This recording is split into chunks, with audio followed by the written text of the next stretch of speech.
আমরা যদি আল্লাহ রাসূল সাল্লাল্লাহু আলাইহি ওয়াসাল্লামের জীবনী দেখি, তিনি সবচেয়ে বেশি ফোকাস করেছেন জ্ঞান অর্জনের প্রতি। রাসূল সাল্লাল্লাহু আলাইহি ওয়াসাল্লামের উপর যখন ওহী নাজিল হয়, প্রথম যে ওহী নাজিল হয় সেটা হচ্ছে ইকরা, সূরা আলাকের প্রথম 5 আয়াত, পড়ো তোমার প্রভুর নামে যিনি তোমাকে সৃষ্টি করেছেন।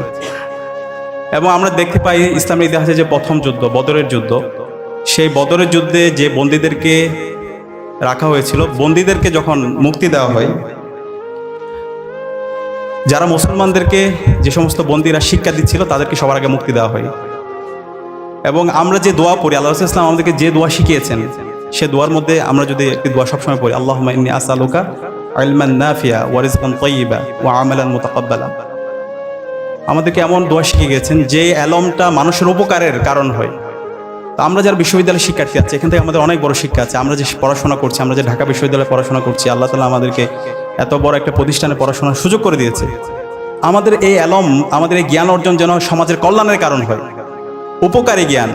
আমরা দেখতে পাই আমরা অনেকে শিক্ষিত হই, অনেক বড় বড় জায়গায় যাই, কিন্তু আমাদের এই এলমটা মানুষের উপকারের কারণ হয় না, মানুষের অভিশাপের কারণ হয়। তো এখান থেকে শিক্ষা হচ্ছে আমরা যে জ্ঞান অর্জন করবো, আমরা সবাই চাকরি বাকরি করবো, সবাই বিভিন্ন পজিশনে যাব, কিন্তু আমাদের নিয়তটা যেন সহি থাকে। আমি যে পজিশনে যাই না কেন, সেই পজিশনে গিয়ে যেন আমি সমাজের সোর্স অফ বেনিফিটের কারণ হই, কল্যাণের কারণ হই, আমার মাধ্যমে কোনো যেন অকল্যাণ না হয়। সেই ধরনের শিক্ষা আল্লাহ রাসূল ইসলামের সিরাত থেকে আমরা পাই।